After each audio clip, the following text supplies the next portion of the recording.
MBC 충북을 비롯한 6개 언론사가 의뢰한 여론조사에서 충주는 오차범위 안에서 접전 양상을, 제천 단양은 국민의힘 엄태영 후보가 앞서고 있습니다.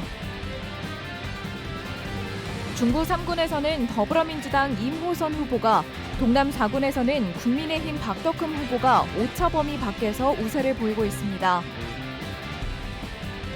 의료계의 집단행동이 교수사회로 확산하면서 교육부 장관이 대학을 찾아 학생들의 수업 복귀를 촉구했습니다. 교수들과 학생들은 합동 시위로 맞섰습니다. 학령 인구 감소로 위기에 놓인 충북의 대학들이 올해도 글로컬 대학에 도전하고 있습니다. 이 과정에서 내부 구성원의 갈등도 커지고 있습니다.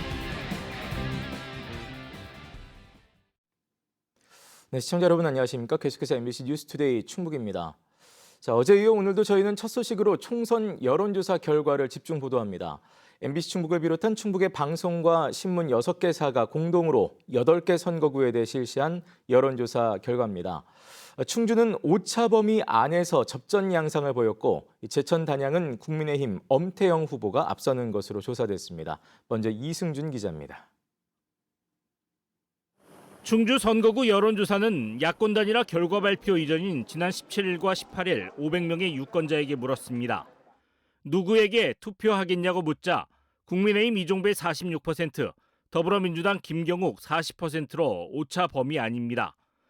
더불어민주당 김경욱 후보와 단일화하고 사퇴한 진보당 김종현 후보는 3%였습니다. 지지 후보가 없거나 모른다는 부동층은 10%에 달했습니다. 반드시 투표하겠다는 적극 지지층에선 이종배 47, 김경욱 44로 격차는 줄었습니다. 그러나 당선 가능성을 묻는 질문에선 이종배 후보가 김경욱 후보보다 2배 이상 앞서는 차이를 보였습니다. 두 후보의 지지 기반을 보면 이종배 후보는 연수동과 칠금, 금능동 등이 포함된 3, 4 선거구에서 강세를 보였습니다. 김경욱 후보는 40대와 50대에서, 이종배 후보는 60대와 70대 이상에서 지지세가 뚜렷했습니다. 보수와 진보 지지자들은 엇갈린 선택을 했지만 중도층은 두 후보 모두에게 표심을 나눴습니다. 제천 단양 선거구는 국민의힘 엄태영 후보 43%, 더불어민주당 이경용 후보 33%로 조사됐습니다. 엄태영 후보가 10%포인트 차이로 오차 범위를 벗어나 이경용 후보를 앞서는 것으로 나타났습니다. 그 뒤를 이어 무소속 권석창 후보 8%, 새로운 미래 이근규 후보 6% 순이었고 부동층은 9%였습니다.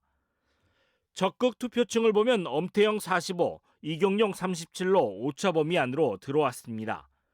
당선 가능성에선 엄 후보가 52, 이 후보 22로 배 이상의 격차를 보였습니다. 엄 후보는 단양군과 여성 유권자의 지지세가 두드러졌습니다. 연령별로는 이 후보는 40대 이하에서 엄 후보는 60대 이상에서 강세였습니다. 보수층은 엄 후보에게 쏠린 반면 진보층은 이 후보에게 집중하지 않았습니다. 무소속 권석창 후보와 새로운 미래 이근규 후보도 유권자의 이념 성향과 상관없이 1에서 10%의 지지를 얻었습니다. 이번 여론조사는 MBC 충북을 비롯한 충북 지역 방송 3사와 신문 3사가 글로벌 리서치에 의뢰해 지난 17일부터 이틀 동안 충주시와 제천 단양에 거주하는 만 18세 이상 남녀 각각 500명씩 전화 면접 조사했습니다. 응답률은 충주 15.1, 제천 단양 16.9%, 표본 오차는 각각 95% 신뢰 수준의 플러스 마이너스 4.4%포인트입니다. 자세한 내용은 중앙선거 여론조사 심의위원회나 MBC 충북 홈페이지에서 확인할 수 있습니다.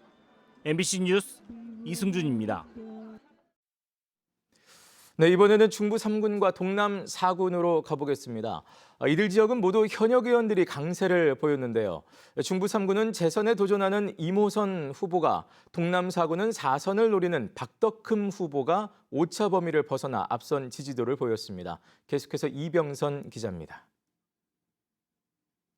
증평 진천 음성 군민에게 어느 후보에게 투표하겠냐고 물었더니 더불어민주당 임호선 후보가 48%로 39%가 나온 국민의힘 경대수 후보를 오차 범위를 조금 벗어나 앞섰습니다. 권역별로는 증평과 음성에서는 두 후보 간 큰 차이가 없었지만 진천에서 임호선 후보가 20%포인트 넘는 우세를 보였습니다. 연령별로는 10대에서 50대는 이모선, 60대 이상에서는 경대수 후보가 더 많은 지지를 얻었습니다. 이념 성향으로 보면 진보에서는 임 후보가 크게 앞섰는데 경 후보가 앞선 보수에서는 상대적으로 격차가 줄었습니다. 당선 가능성에 대해선 후보 지지도보다 격차가 더 벌어진 13%포인트 차이로 임 후보 응답률이 높았습니다. 다음은 8년 만에 리턴 매치가 벌어진 보은 옥천 영동 괴산. 국민의힘 박덕흠 후보가 54, 민주당 이재한 후보 35%로 박 후보가 20%포인트 가까이 앞섰습니다. 권역별로는 4개 군 모두 박덕흠 후보가 20%포인트를 넘는 차이로 우세를 보였는데 상대적으로 괴산에서는 두 후보의 격차가 10%포인트였습니다. 연령별로는 박덕흠 후보는 10대와 20대, 60대 이상에서, 이재한 후보는 30대와 40대에서 지지도가 높았습니다. 이념 성향으로 보면 진보와 보수에서는 지지세가 엇갈렸는데 중도에서 박덕흠 후보가 배에 가까운 차이로 우세를 보였습니다.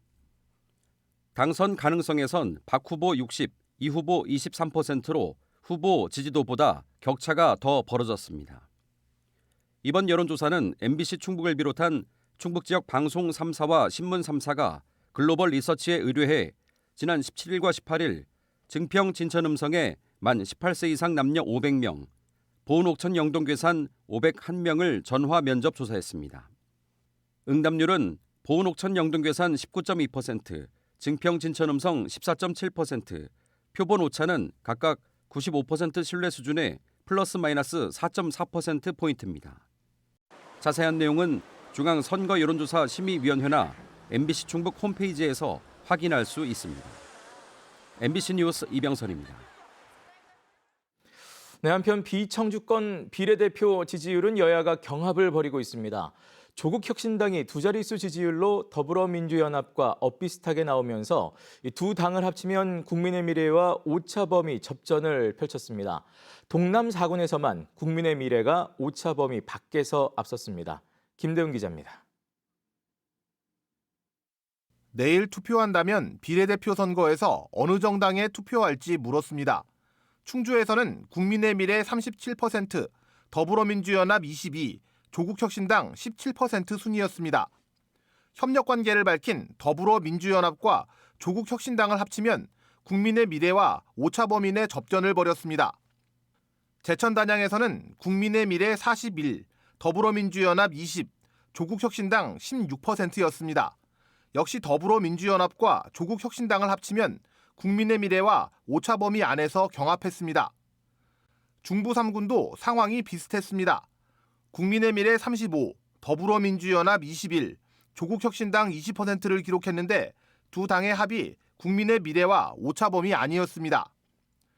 동남 4군에서는 국민의 미래 46, 더불어민주연합 19, 조국혁신당 13%였는데 두 당을 합치더라도 국민의 미래가 우세했습니다. 충북 8개 선거구의 비례대표를 모두 비교해보면 청주 상당과 흥덕에서 더불어민주당과 조국혁신당을 합친 지지율이 국민의 미래를 앞섰고 동남 4군에서만 국민의 미래가 두 당을 앞섰습니다. 나머지 선거구는 오차범위에서 경합을 펼쳤습니다. 조국혁신당은 8개 선거구에서 비례대표 지지율이 모두 두 자릿수를 기록하면서 더불어민주연합과 큰 차이가 없었습니다.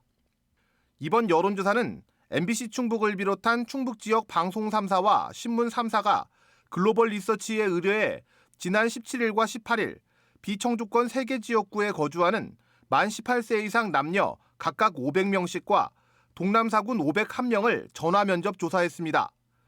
응답률은 충주 15.1, 제천 단양 16.9, 보은 옥천 영동 괴산 19.2, 증평 진천 음성 14.7%, 표본 오차는 각각 95% 신뢰 수준의 플러스 마이너스 4.4%포인트입니다. 앞서 전날 청주권 4개 선거구 여론조사도 MBC 충북을 비롯한 6개사가 글로벌 리서치에 의뢰해 지난 15일과 16일 선거구별 500여 명씩 전화 면접 조사했으며 역시 표본 오차는 95% 신뢰 수준의 플러스 마이너스 4.4%포인트였습니다. 자세한 내용은 중앙선거 여론조사 심의위원회나 MBC 충북 홈페이지에서 확인할 수 있습니다. MBC 뉴스 김대웅입니다.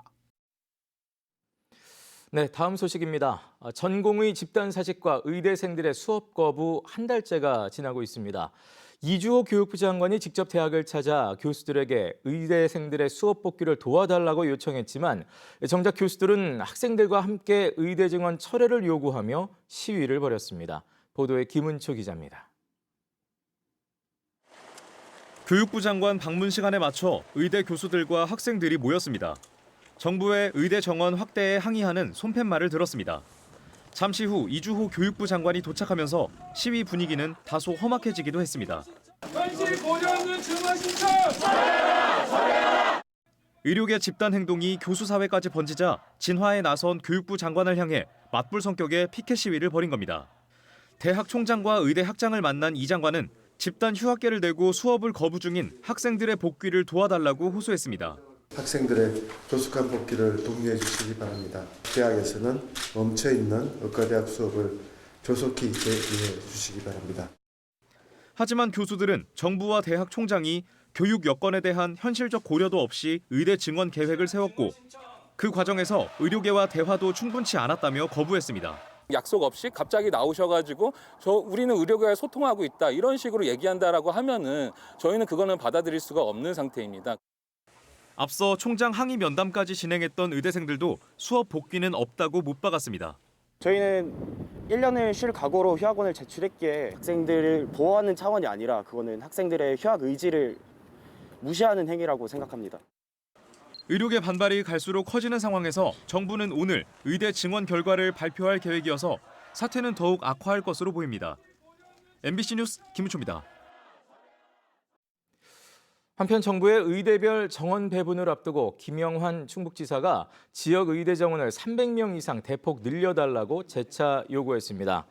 김영환 지사는 충북대 의대 정원을 300명 이상 늘려준다면 지역 의료 격차 해소와 더불어 수도권 우수 인재가 지역으로 이주해 지역 균형 발전이 실현될 것이라고 밝혔습니다. 김영환 지사는 또 늘어난 의대 학생들을 양성하려면 시설과 인력, 예산의 지원이 필요하다며 충청북도가 최대한 지원하겠다고 밝혔습니다. 교육부가 지역대학의 경쟁력을 키우겠다며 지난해부터 최대 1,000억 원을 지원하는 글로컬 대학 사업을 추진하고 있지요. 올해도 충북에서는 위기에 놓인 지역대학들이 서로 손을 잡으며 도전에 나섭니다. 그런데 이 과정에서 무리하게 사업을 추진하는 것 아니냐는 내부 구성원의 반발도 이어지고 있습니다. 이지현 기자가 전해드립니다. 지역대학 혁신을 위해 5년 동안 최대 1,000억 원을 지원하는 정부의 글로컬 대학 사업. 지난해에 이어 올해도 10곳 안팎의 대학을 선정한다는 게 교육부 계획입니다. 그 첫 관문은 오는 22일까지 제출해야 하는 혁신 기획서. 충북의 대학들도 막바지 준비에 한창입니다. 이미 선정된 충북대와 한국교통대를 제외하고 공모 의사를 밝힌 충북의 대학은 모두 9곳. 전체 대학의 60% 수준입니다. 특히 올해의 특징은 통합보다는 연합이 많다는 겁니다.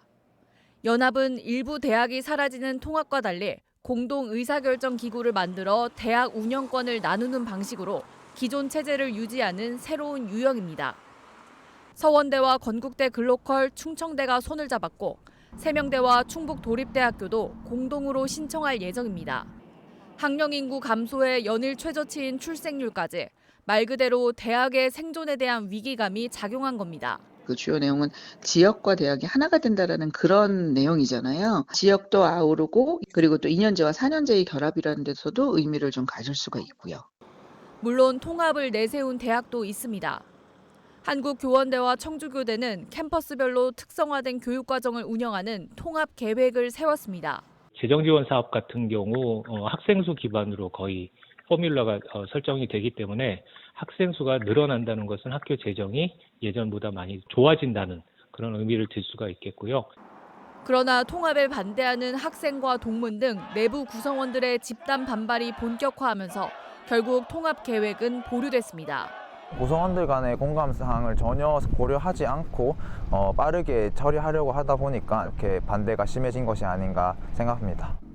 생존을 위한 지역 대학들의 합종 연행이 본격화하고 있는 가운데 청주대와 중원대도 글로컬 대학 신청을 준비하고 있습니다. MBC 뉴스 이지연입니다.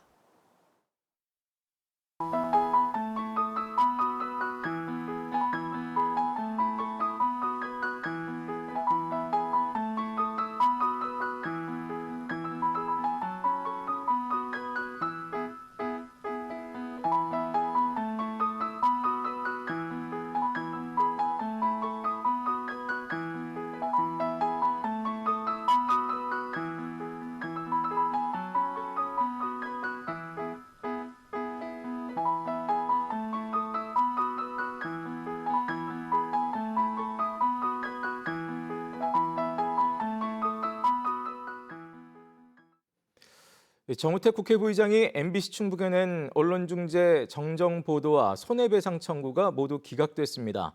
언론중재위원회 충북중재부는 CCTV 영상에서 정우택 부의장이 민원인에게 돈을 돌려주는 장면이 확인되지 않았고 보도 전에 카페 사장이 돌려받았다고 말했다고 볼 자료가 없어 보도를 허위로 단정하기 어렵다고 밝혔습니다. 또 정 부의장은 언론의 감시와 비판의 대상인 공적 인물로 보도의 공익적인 목적이 인정되며 MBC 충북의 보도 역시 진실이거나 진실로 믿을 만한 상당한 이유가 있는 것으로 보인다고 밝혔습니다. 앞서 정 부의장은 돈봉투 수수 의혹 CCTV를 공개한 MBC 충북에 정정보도와 기사 삭제 그리고 1,500만 원의 손해배상을 청구했습니다. 한편 정우택 국회부의장이 돈봉투 수수 의혹으로 공천이 취소되면서 청탁성 접대 의혹이 다른 정치인으로 확대되고 있습니다. 더불어민주당 충북도당은 성명을 통해 해당 카페 사장이 국민의힘 김병국 청주시 의회 의장과 이동우 충북도의원 등과 함께 대방어와 소고기를 곁들인 만찬을 즐긴 것으로 알려졌다며 진실을 밝히고 상응하는 책임을 지라고 요구했습니다. 더불어민주당은 또 수사기관에서는 정 부의장뿐 아니라 접대 의혹을 받는 다른 정치인들도 엄정하게 수사하고 의혹에 연루된 정치인과 공직자는 더 없는지 살펴야 한다고 주장했습니다.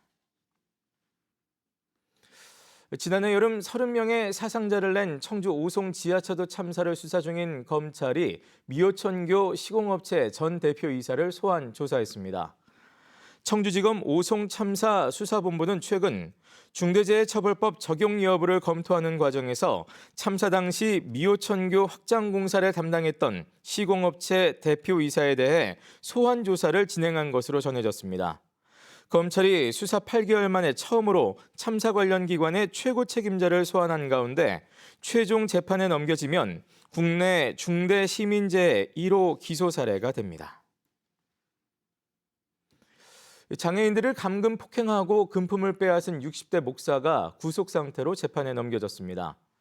청주지방검찰청은 지난 2021년 4월부터 올해 1월까지 33개월 동안 청주시 미원면의 한 교회에서 함께 생활하던 중증장애인 3명을 감금 폭행하고 950만 원 상당의 금품을 갈취한 혐의로 60대 목사를 구속 기소했습니다.